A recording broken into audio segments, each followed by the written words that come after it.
All right, where are we at, guys? Oklahoma Railway Museum. Yeah! Yeah! Only took 1 day, so that's sad. But yeah.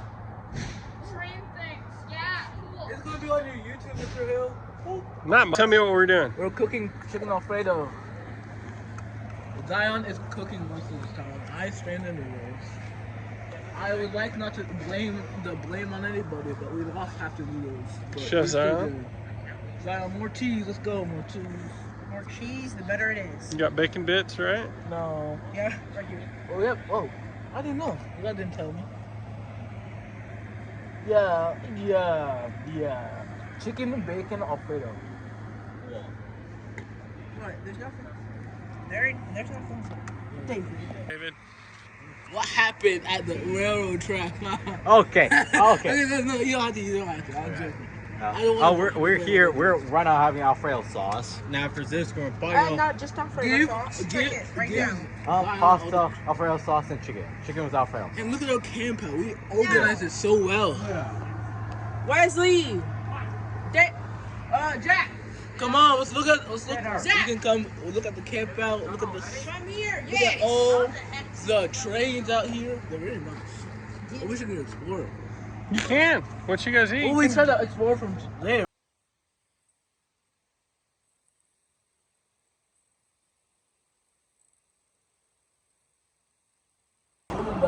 Look, guys, we literally need to do this, or they might be so ticked that they just kind of don't teach us tomorrow. Yeah. Okay. Lovely. Well, that's the whole point. We're here. So.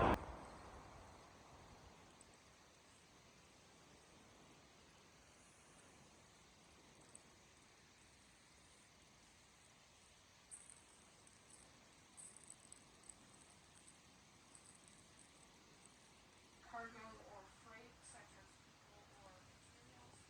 And the railroad is the system that the train runs on. Basically, that involves the land along with also the tracks. It's a system. Just kind of everything. And also, I mean, yeah, pretty close. yeah. Oh, okay. Well, there we go. So the train is the locomotive, usually with cars. Only one or more cars. So if you would, on your sheet right here where it says where the train is, go ahead and write that down.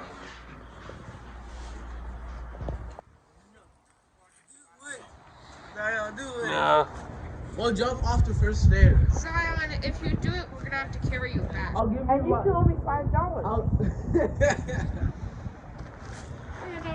You took the chunk out of that butter. Did you hear him say he's gonna give me $5 for 8 butter? Yeah, he did in fact say that. No. Survived them. Oops.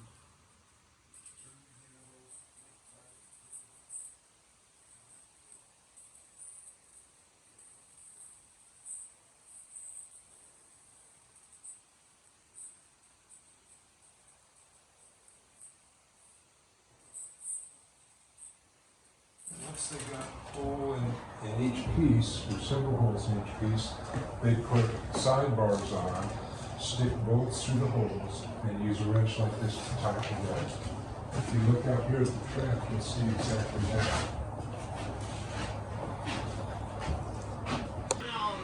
You an engineer? You get over here.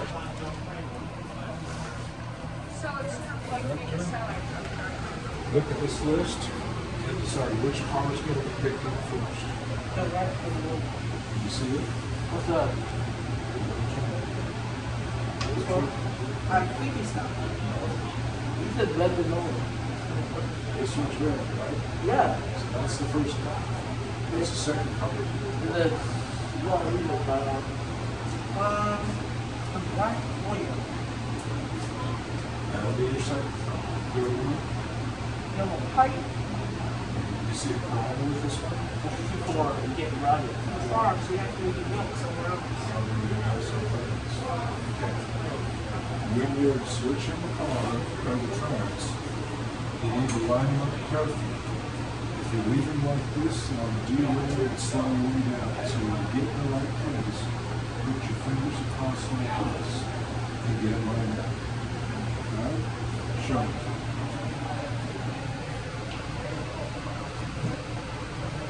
Right? Good. Okay. When the cars come together, you just really gently couple up. You don't need to slam it. And you uncouple it by gently pushing down. You push down too hard, you flip over the car. So they'll just come up and couple. On an average in mountain grade, but 2.8 on the east side of the Cascade Tunnel, you would gain 1 mile per hour per second. The train brakes were released, so you can have a runaway real fast. I had a runaway going into one time going into Mulhall because the angle cock right behind the locomotive vibrated almost shut, and I lost control of the train. And we had a 10-mile-an-hour slow order into the Mulhall siding because we broke switch point. I'm coming off the hill on an approach medium. I'm fixing the verge at the south end of Mulhall, and I'm supposed to be running 10 miles an hour, and I'm doing 52. I figure it's going to turn the engine over when I hit that turnout. And I lost control of the train. I had no train brakes. Dynamic brakes wouldn't slow the train down. It would just barely keep it from accelerating. You know, I told you that thread that has the ability to put train emergency, that's the only thing that saved us, is that rear end device. Because we didn't have a conductor loose on the rear end, see. So you don't forget it. It rattles your cage a little bit. The other problem you're going to have in the industry is if you work the road is crossing accidents. I was in 37 crossing accidents in my career. Heavy machinery, trucks, you know what I mean? You know, we work off great big long distances. Even if you're, say, that train there that I was running was only 4,000 tons. It was a little bitty train compared to today's. It was only about 80 or 90 cars, 4,000 tons. But it takes so long for things to happen. We work off real long distances. On a 4-block system, if I'm running on a clear signal, that next signal's an average of 10,000 foot apart. So let's say on a 4-block system, before I've got a clear signal, which is proceed, I've got an approach medium, a flashing yellow, I've got an approach, which is going to tell me to reduce to 30 mile an hour prepared to stop at the next signal, which is a stop. So I've got 4 signals that I've got to comply with, and an average 40,000 feet to do it. If an automobile pulls out in front of the crossing, it happens just in a matter of seconds. And most of the time, you don't even get the brakes applied before it's all over with. Because the air travels at 1,000 feet per second in emergency. I mean, you've got so many things that are going on. We work under great big distances and big parameters, and crossings or incidents happen just in a short 10 or 15 foot distance. But those engines are heavy. I mean, I hit a road grader one time going 50 miles an hour. Picked that road grader completely up off the ground. Came around, slammed in the side of the engine, and stuck that, you know, the big blades on those road graders? Yeah. It went into the fuel tank right behind the cab. The grader went down in the ditch, and it just ripped that fuel tank open just like a can opener. And I dumped 4,000 gallons of diesel fuel before I even got stopped. Oh no. I thought I was going to turn the engine over, but Oh dear. yeah, that did. Those graders are heavy. And if I got the blade down in front of the engine, spread the gauge on the rail, it would have turned the engine over. That sounds like something out of Final Destination or something. Well, I mean, sometimes, you know, because you Train hits a grate, scrapes open the fuel tank, and then a long trail of fire starts and eventually blows up the train. well, several guys I've known have. That sounds like the Back to the Future 3 situation. People today are in a hurry all the time for no reason. I call it the inertia of our lifestyle. I turned the corner headed towards Morrison coming off on the Avard subdivision. I'm running 50 miles an hour. The gates are coming down on Highway 74, and this tank truck load of gasoline has got the rear trailers locked up, and blue smoke's all I see. And I'm fixing to get him. It looks like I'm going to hit him. I'm running 50 miles an hour. The gates are already coming down. There's no way I can stop him. I figure I'm going to get him right behind the tandems on the tractor, right in front of the front part of the tanks where I'm going to hit him. And finally the guy realized that both of us are dead if he doesn't do something. So he got off of the brakes and put the hammer down and took both those gates. He went through those gates and knocked both those gates off.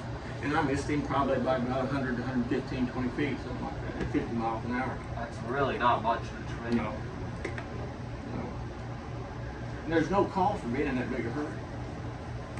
I'll tell you what, you know, they'll run over you in the Walmart parking lot. I mean, the people are in such a hurry constantly. In fact, when I retired, it makes me nervous to get out and drive my car because I'm used to driving a 400,000 pound piece of equipment, and I am not callous. I do not want anybody to get into an accident, but I'll tell you what, you hit that 400,000 pound piece of equipment with an automobile, and all it does is make a racket. I had one poor 16-year-old kid hit me right in the cab at 65 miles an hour with a pickup truck.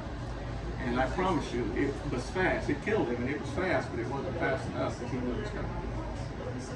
Everybody's in a hurry all the time. I don't understand it myself, because I guess I grew up in a different time. But that heavy equipment, those new locomotives are so heavy. You know what? You know how much fuel one of those new engines carries? Probably around something like 5,000 gallons. 5,200 gallons is what those new fuel tanks are on those TS-24. 5,200. And fuel is roughly 8 pounds per gallon. Imagine how heavy this fuel tank is when it's loaded. Yeah, you know, fuel per gallon. What's the useful weight load on that? What do you got there, Zach? Railroad spikes.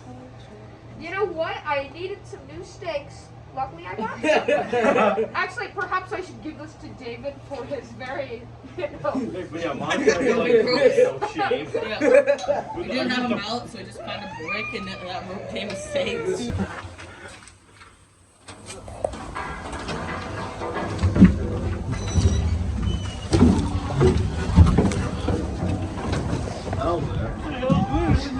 You guys are doing it fast. No, you hold on to them, or you want. Y'all better know how to use the brake, because that's my favorite part. You know, Is that the one you were telling me about? The Chicago and Northwestern? Oh yeah, I remember that. Look, you remember that, Dad? I remember that as a kid. I stayed over at the hospital one night. My roommate was 1721. That's what you were telling me. Look at that serendipity. Look how the universe brings folks together. It's amazing. Oh, yeah, I've had a couple of those moments. So what is the purpose of the thing? The push car? It's to propel you down the tracks. Oh, okay. It's one of the things that the way they inspect the track. Oh, so that's just an inspector moved on that to get around. That's back when men were men and they could run those things. That's funny. Come on, Desmond. Come on, guys. Woo! You're doing good. Yeah. They're going against gravity. Woo! You're doing good. You're going pretty fast.